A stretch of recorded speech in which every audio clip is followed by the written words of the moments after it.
আপনার বিসিবির অ্যাকাউন্টে যে টাকা ছিল সে টাকা ট্রান্সফার করা নিয়ে একটা কথা হয়েছে। আপনার ব্যাখ্যা দিয়েছেন যে আপনি আসলে গ্রিন এবং ইয়েলো ব্যাংকে টাকা রাখতে চেয়েছেন, কিন্তু কথা হচ্ছে যে এই 250 কোটি টাকা বা 250 কোটি টাকার একটু কম এই টাকা আসলে বোর্ডের সিদ্ধান্তে ট্রান্সফার করা হয়নি। এটি নিয়ে অনেক আলোচনা আছে, আপনি এটি নিয়ে কোনো কিছু বলবেন কিনা? এটিকে আপনি একক কৃতিত্বে, একক সিদ্ধান্তে, এককভাবেই আসলে ভালো হোক খারাপ হোক আপনি এটি করলেন কিনা? আপনি আমাকে অনুমতি দিলে একটু এটা এরকম বলতে পারি, ওই ব্যাংকগুলি যে ব্যাংকগুলিতে আপনি টাকা রাখলেন তাদের থেকে আপনি বিশেষ কোনো সুবিধাও পেলেন কিনা? যদি ওই প্রশ্নটি করতে আমার একটু অস্বস্তি হচ্ছে, তারপরও ফারুক ভাই আপনি বলে আমি এটা করলাম, আপনি নিশ্চয়ই এই ব্যাপারটা আমাদেরকে একটু বললেন যে টাকা ট্রান্সফার আপনি একক সিদ্ধান্তে করলেন কিনা। দুই হচ্ছে এই টাকা ট্রান্সফার করে আপনি কোনো বিশেষ সুবিধা পেলেন কিনা ফারুক ভাই? একটা বোর্ডে যখন আমরা কাজ করি সবাই মিলে কিন্তু সিদ্ধান্ত নেই। আমরা যখন এই জুলাই আগস্ট আপরাইজিং এর পরে যখন নতুন দেশ পেলাম তখন কিন্তু আপনি জানেন যে 5 তারিখে 8 তারিখে গভর্নমেন্ট ফর্মের পরে আমি 21 তারিখে দায়িত্ব গ্রহণ করি। আপনারা জানেন যে আমাদের তখন দেশের অনেকগুলো ব্যাংক রেড জোন, আমরা জানি যে ব্যাংক খালি হয়ে গেছে বিগত গভর্নমেন্টের কাছ থেকে, প্রায় অনেক ব্যাংকে টাকা নেই। ওই দুশ্চিন্তা থেকে আমরা প্রথম থেকেই জিনিসটা আমার মাথায় এসছে প্রথম, কিন্তু এর মাঝখানে আমাদের আরো ডিরেক্টররা সতর্ক করেছে যে আসলে বাংলাদেশ ব্যাংকের রেটিং এসছে, এখানে টাকা নেই, এখান থেকে সরাতে হবে, দিতে হবে। সেখানে কিন্তু ওই কথাটা টিকে না যে আপনি একক সিদ্ধান্ত হয়েছে। এখানে দু তিনটা জিনিস খুব ইম্পর্টেন্ট, আপনাদের সবাইকে বুঝতে হবে। প্রথম, আমি চিন্তা করেছি অ্যাজ এ বোর্ড প্রেসিডেন্ট, কেননা সবার দায়ভার আছে আমাদের, কিন্তু প্রথম দায়ভার কিন্তু আপনার কর্তা ব্যক্তি যিনি হেড অফ দ্য অর্গানাইজেশন। সেক্ষেত্রে আমার মাথায় চিন্তাটা এসছে এবং আমার বোর্ডের বিভিন্ন মানুষ থেকে পরামর্শ পেয়েছি আমি। এটা কোনো বোর্ড মিটিংয়ে না, এটা হলে গিয়ে বিভিন্নভাবে যে আমরা যখন ঢুকেছি কি কি করতে পারি। প্রথম মাথায় যেটা এসছে সেটা হচ্ছে আমাদের অন্য বোর্ড ডিরেক্টরদের মতোই আমারও, যে আমাদের প্রথম টাকাটাকে সিকিউর করতে হবে। আমরা জানি বেশ কিছু ব্যাংকে তখন তারল্য সংকটে ভুগছে এবং নাই বললেই চলবে। তখন আমরা ডিসাইড করলাম যে টাকাটা আমরা প্রথম আপনার ইন্টারেস্ট রেট না, প্রথম টাকাটা হলে গিয়ে একটা রেড জোন থেকে ইয়েলো বা গ্রিন জোনে যাই, প্রথম চিন্তা। তারপরে চিন্তা আসলো আমার মাথায় যখন দেখলাম ওখানে ইন্টারেস্ট রেটও বেশ কম, 8 থেকে 9, 7.5 আছে, সরকারি ব্যাংকও আছে ওখানে। সো ওই ভয় থেকে আমরা চিন্তা করলাম যে আমাদের ব্যাংকে টাকাগুলো আগে নিয়ে যাই, তারপর আমরা রেটের ব্যাপারে আসলাম যে ইন্টারেস্ট রেট যদি বেশি পাওয়া যায় তাহলে আমাদের বোর্ডের আপনার ইনকাম বাড়বে। থার্ড যেটা চিন্তা করেছি, যেটা আমার আগের যারা বোর্ডে ছিলেন, যদিও আগের বোর্ডের মানে এখন আমি আগের বোর্ড নিয়ে কাজ করছি, 9 জন 8 জন আগের বোর্ডের আর 15 জন দেশ থেকে চলে গেছেন। তারা যখন যে কাজটা করেছেন তাদের থেকে আমি তখন মনে করেছিলাম যে যদি ইন্টারেস্ট রেটটা বেটার হয়, তারা ব্যাংকে আমরা টাকা রাখবো শুধু ইন্টারেস্ট রেট দেখে না, তাদের থেকে আমাদের ব্যাংকে স্পন্সরশিপ। কারণ আপনি জানেন infrastructure ডেভেলপমেন্টে you need sponsors, which is a very integral part of the board. তখন চিন্তা করলাম তার সাথে স্পন্সরশিপে যোগ করলাম যে আমি যাকে টাকা দিব ইন্টারেস্ট রেট বাড়বে, বেস্ট ইন্টারেস্ট রেটে দিব, তারপর আবার আপনার স্পন্সর নিব। এখন আমি একটা জিনিস সবার কাছে এই কোয়েশ্চেনটা করতে চাই, ব্যাংকের প্রথম হলো কি রেড থেকে ইয়েলো অ্যান্ড গ্রিন ব্যাংকে গেলাম, তারপরে বেস্ট ইন্টারেস্ট রেট পেলাম, অন টপ অফ দ্যাট 8 কোটি 10 কোটি টাকা স্পন্সর নিলাম। এরপরে আর কোনো মার্জিন থাকে কিনা আমার কোনো জানা নাই আসলে। এন্ড আপনার কোশ্চেন স্ট্রেট করি, একটা মানুষ তো মিলাবে যে একটা মানুষ তার career as a cricketer, as a selector, একটা মানুষ কিন্তু হঠাৎ করে আপনি বুঝতে পারবেন এটা মানুষ কেমন। তো সেই দিকে বিবেচনা করলে আপনার ওখানে কোনো আর্থিক লেনদেন কোনো প্রশ্নই ওঠে না, ওখানে কোনো মার্জিনও ছিল না, বরং আগে যেভাবে ছিল সেখানে আপনার ওখানে মার্জিনটা বেশি ছিল। যখন 8.5 থেকে আপনি 11.5-12 যাবেন ইন্টারেস্ট রেট, তার সাথে স্পন্সরশিপ যোগ হলে, এবং অন টপ অফ দ্যাট আমি এটাও চেয়েছি যে তারা আমাদের ইনফ্রাস্ট্রাকচার ডেভেলপমেন্টে আসবেন, লাইক প্রতিশ্রুতি পেয়েছি আমি প্রায় 25-30 কোটি টাকা। সো দিস ইজ এটা মানে in a nutshell that the reason. And সবাই বোর্ডের জানতো, এবং সিগনেটারি আপনি জানেন যে আমি সিগনেটারিটাও আমি নেইনি বোর্ড প্রেসিডেন্ট হওয়ার পরে। এটা একটা কথা আসে যে সিগনেটারি পরে হয়েছে, আসলে প্রথম আমার মিটিং যেদিন আমি প্রেসিডেন্ট হলাম ওই রেজুলেশনে 21 তারিখে আমাদের একজন বোর্ড ডিরেক্টর দেশ থেকে চলে গেছেন, তার জায়গায় আমরা আরেকজনকে ডিরেক্টরকে আমরা সিগনেচার করেছি, যেটা আমার হাতে নেই। তারাই এখনো সব চেক সই করছেন, সবকিছুতে সই করছেন। So, আমি মনে হয় এর চেয়ে বেশি আর কিছু এক্সপ্লেইন করতে পারবো না। না, আপনি এটা চিঠি দিয়েও জানিয়েছেন, কিন্তু আসলে আমরা একটু কনফিউজ হই কখন আমরা দেখেছি যে এখানে সিগনেচার ছিল ফাইন্যান্স কমিটির প্রধান জনাব ফাহিম সিনহার, আমি যদি ভুল না হয়ে থাকে, এবং পরিচালক মাহবুবুল্লাহ আলমের।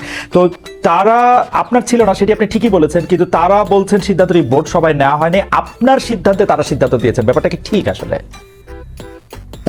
এরকম করে বোর্ড সভায় যে নিতে হবে জিনিসটা আসলে এরকম না।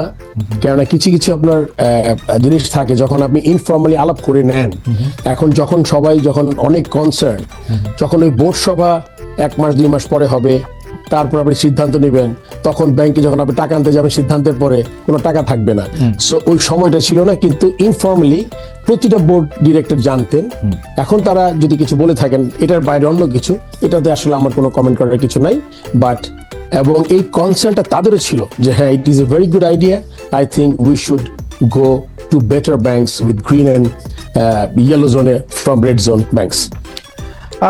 এই ব্যাপারে আপনার কাছ থেকে একটু জানতে চাই যে অক্টোবরে ইলেকশন আছে বিসিবির, সেই ইলেকশনের সময় এই যে ডিরেক্টর, মানে আপনি আগেই বলেছেন যে গত বোর্ডের ডিরেক্টরদের নিয়ে আপনি কাজ করতেছেন, তো এই ইলেকশনের সামনে রেখে কি একটা গ্রুপ আরেকটা গ্রুপ ঘরের ভিতরে নানা ধরনের মশারি এরকম তৈরি হইতেছে কিনা ফারুক ভাই? বা আপনিও আসলে যেহেতু, মানে আমরা জানি, যদ্দূর জানি আর কি, আপনি নিজেও আসলে এই ইলেকশনে প্রতিদ্বন্দ্বিতা করবেন হয়তো, তো সেইটা একটা প্রভাব বিস্তার করতেছে কিনা গ্রুপ? আসলে মহিউদ্দিন, আপনি যদি দেখেন এই বোর্ডটা কি, এই বোর্ডটা হলো গিয়ে এখানে মাত্র আউট অফ 25 ডিরেক্টরস, আমি অ্যাজ এ বোর্ড প্রেসিডেন্ট, আমার সাথে নাজমুল আবিদিন ফাহিম বলে একজন আছেন, যারা সিলেক্টেড হয়েছেন এনএসসি থেকে। এছাড়া কিন্তু এটা কিন্তু আগের বোর্ডই, কিন্তু এখানে একটা জিনিস উল্লেখ করা খুব প্রয়োজন। আগের বোর্ড মিনিং যে বোর্ডটা 3 বছর আগে হয়েছে, সেই বোর্ডের সব সদস্য, সব এমপ্লয়ি, আমার 160 এর মতো এমপ্লয়ি আছে, 200 ওভারঅল বোধ 200 কত এমপ্লয়ি আছে, এরা সব আগের বোর্ডের। নতুন আমি যখন ঢুকেছি, আমাদের এখানে আসলে এই আচরণবিধি, চাকরি বিধি, এইচআর পলিসি খুব স্ট্রং না। যেভাবে আগে রিক্রুটমেন্ট হতো, সেই রিক্রুটমেন্টে আমি যে বোর্ডে ঢুকে খুব মানুষ নিতে পেরেছি এটাও না। কোনো নতুন মানুষ খুব বেশি হাতে গোনা 3 থেকে 4 জন 8 মাসে হয়তো বা অ্যাপয়েন্টমেন্ট পেয়েছে। সো বোর্ড যদি আপনার পুরোটা আগেরই হয়, আমি এটা পাশে রাখছি যে সে কি, আপনি জানেন তো আগের বোর্ড মানে যারা চলে গেছেন তাদের সাথে যারা কাজ করেছে, যারা দেশ ত্যাগ করেননি, সো তাদের সাথে কিন্তু আমি কাজ করছি। আপনি যদি বলেন যে গ্রুপ, আমি কিন্তু একটা গ্রুপ, মানে ইনফ্যাক্ট আমার সাথে আরেকজন আছেন, আমাদের 2 জন কিন্তু নতুন, আর the whole set up is the same. আমি কারো চাকরি নেইনি, কেউ টার্মিনেট হয়নি, 1টা বা 2টা ছেলেকে সাসপেন্ড একটা নোটিশ করেছি, খুব সম্ভবত একটা ছেলেকে টার্মিনেশনের একটা নোটিশ করা হয়েছে। এটাতে একটা পিরিয়ড থাকে 3-4 মাসে। সো আপনি যদি মনে করেন যে এসেই সবাইকে 30-40 জনকে চাকরি টার্মিনেট করেছি, সাসপেন্ড করেছি, এরকম কিছু করি নাই। কেননা এটা একটু সময় নিয়ে বলছি, তার কারণ হচ্ছে গিয়ে আপনি যেই সেট আপে আসবেন, ওই সেট আপে কিন্তু ক্রিকেট বোর্ডের কাজ কিন্তু বন্ধ থাকতে পারবে না। আপনি ঘুম থেকে উঠবেন, আমি যখন ক্রিকেট বোর্ডে আসি, আমরা পাকিস্তানকে 2 টেস্ট হারিয়ে দেশে এসেছি, ইন্ডিয়া এসছে, সাউথ আফ্রিকা এসছে, আন্ডার-19 ইউএই এসছে, সাউথ আফ্রিকান একটা এজ গ্রুপের টিম এসছে, মহিলা world cup was a big challenge. যে চ্যালেঞ্জটা আমরা ঢাকা হওয়ার কথা ছিল, আপনি জানেন, সেই মহিলা ওয়ার্ল্ড কাপকে আমরা আইসিসির সাথে নেগোশিয়েট করে আমরা কো পার্টনার খুঁজেছি, অ্যান্ড অনেক ইন্টারেস্টেড ছিল। আপনি জানেন আমরা হোস্টিং রাইট ছাড়িনি, হোস্টিং রাইট না ছেড়ে আমরা ইউএইর সাথে আমরা হোস্টিং রাইটের যে টাকাটা আমরা শেয়ার করেছি, উইতে গেছে, এটা কিন্তু পুরোটা চলে যেতে পারতো। এটা একটা আমার কূটনীতি ছিল। আমি মিটিং করেছি গিয়া ইউইতে, তারপরে আমার সিইও বোধহয় যোগাযোগ করেছিল যে আমরা স্টিল করতে চাই, সো ওইটা করেছি আমরা। সো যখন আপনি এসব ব্যাপারগুলো মাথায় রাখতে হবে, আপনার কোনো কিছু কিন্তু হ্যাম্পার করতে পারবেন না। এমন হতো যে আমি 6 মাস সব কাজ বন্ধ রেখে লেটস স্টার্ট ফ্রেশ, ওই সুযোগটা আমার ছিল না কখনোই। তো সবকিছু কন্টিনিউ করে আমি মনে করেন এর মধ্যে বিগ চ্যালেঞ্জ বিপিএল, আপনি জানেন যে ফ্র্যাঞ্চাইজি লিগ, যেখানে প্লেয়াররা একটা ভালো টাকা পায়। সো আমি কিন্তু আমার সবকিছু করতে চেয়েছি যা আগের মতো করেছি, এবং তখন সাহায্য 25 থেকে 8-9 জন, আমার সহ 10 জন, এবং এরাও যে মানে খুব অ্যাক্টিভ ছিল এটা আমি বলবো না আসলে। আমি ওই যে বোর্ডের বিষয়ে বা মাঠের খেলার বিষয়ে আবার একটু আসবো ফারুক ভাই আপনার কাছে। আরেকটি বিষয়, যে বিষয়টি আপনার বিরুদ্ধে একটা বড় অভিযোগ, এই অভিযোগটা তুলছেন সাংবাদিক জুলকারনাইন সায়ের, আরো অনেকে, যে কোনো একজন জনাব এস এম রানা, যিনি একজন অভিযুক্ত, তাকে আসলে বিসিবির অফিসিয়াল হিসেবে দেখিয়ে 2 রাত রাখা হয়েছে, যার খরচ বহন করছে বাংলাদেশ ক্রিকেট বোর্ড, একই ব্যক্তির বিমানের টিকিটও দিছে বিসিবি, এবং এই জনাব এস এম রানা তিনি অভিযুক্ত এবং একজন পলাতক, একজন আপনার সাথে এক ধরনের সখ্য আছে তার, এবং কেউ কেউ বলছেন আপনি যেহেতু নারায়ণগঞ্জে ব্যবসা করেন অনেকদিন আগের থেকে, আপনার সাথে সখ্য আছে আওয়ামী লীগের সাবেক সংসদ সদস্য জনাব শামীম ওসমানের, তার আত্মীয় স্বজনের, এবং এই এস এম রানার ব্যাপারটা যদি একটু বলতেন ফারুক ভাই। আসলে খালেদ,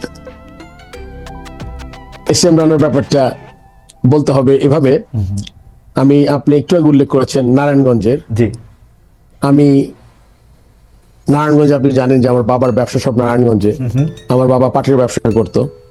এই এস এম রানা ছেলেটা আসলে তার শীতলক্ষা বলে একটা ক্লাব আছে, সে নারায়ণগঞ্জ ডিএস এর সদস্য ছিল, সে নারায়ণগঞ্জ ক্লাবের ভাইস প্রেসিডেন্ট ছিল। আমার বাবা যেহেতু পাটের ব্যবসা করতেন, আমাদের শীতলক্ষাতে বেশ কিছু জমি ছিল, যখন গোডাউন ছিল পাটের, শীতলক্ষা থেকে এই রানা শীতলক্ষা পরিচয় হয়ে সে আমার জমিটা বেচাকেনাতে হেল্প করেছে তখন। So, আপনি এটা একটা, তার সাথে পরিচয়ের কথা বললাম, এবং ডে বাই ডে ও টিম চালাতো, নিজে ক্রিকেটার ছিল, এভাবে পরিচয়। এখন শামীম ওসমানের সাথে নারায়ণগঞ্জের এমপি ছিলেন সে, তার সাথে আমি ফর্মার ক্যাপ্টেন, চিফ সিলেক্টর, আমি নারায়ণগঞ্জ ক্লাবের মেম্বার, তার সাথে যে আমার কখনো দেখা হয়নি এটা বললে তো ভুল কথা হবে, আমি তাকে দেখেছি, কিন্তু আপনার সখ্যতা, তার সাথে সম্পর্ক, এগুলো কখনোই ছিল না। আর আমার জানা মতে রানার কোনো পলিটিক্যাল অ্যাফিলিয়েশন নাই, সে কোনো দলের সদস্য না, কোনো কাউন্সিলর না, আমার জানা মতে। তারপর আপনি বলেছেন আমার সাথে সে গেছে, এখন আমি আপনাকে যে কথা এইভাবে বলি, রানা কিন্তু আমার সাথে আরেকটা জায়গায় গেছে, সে সিলেটে গেছে বিপিএল এ, ওই ছবি কিছু হয়তো আপনি দেখতে পেয়েছেন বা সংবাদ মাধ্যমে আমি ঢাকায় দেখেছি। সিলেটে কিন্তু তার কোনো বিল নেই। চিটং এর ব্যাপারে এটা আসলে কোনো ভুল হয়েছে, আই এম শিওর, বিকজ আমার এরকম পরিচিত, কারণ সে তো কোনো কমিটিতে নেই। যদি সে ক্রিকেট কমিটিতে থাকে বা কোনো কমিটিতে থাকে, তাহলে কিন্তু সে প্রেসিডেন্টের সাথে সফর সঙ্গী হতেই পারে।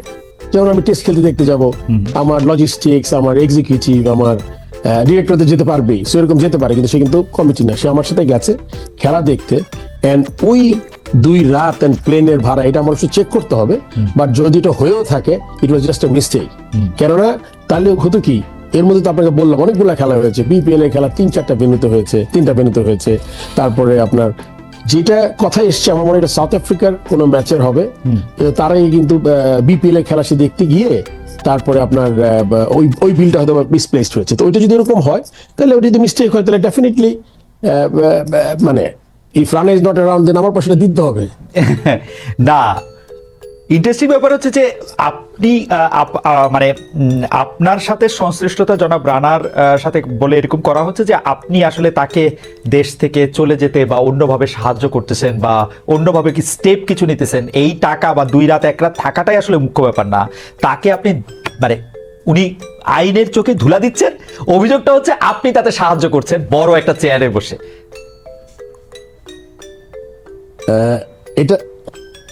এটা যদি কেউ প্রমাণ করতে পারে, হ্যাঁ, আমি কাউকে একটা ফোন করেছি রানার ব্যাপারে, তাহলে কিন্তু আমাদের আলোচনাটা অন্যরকম হবে।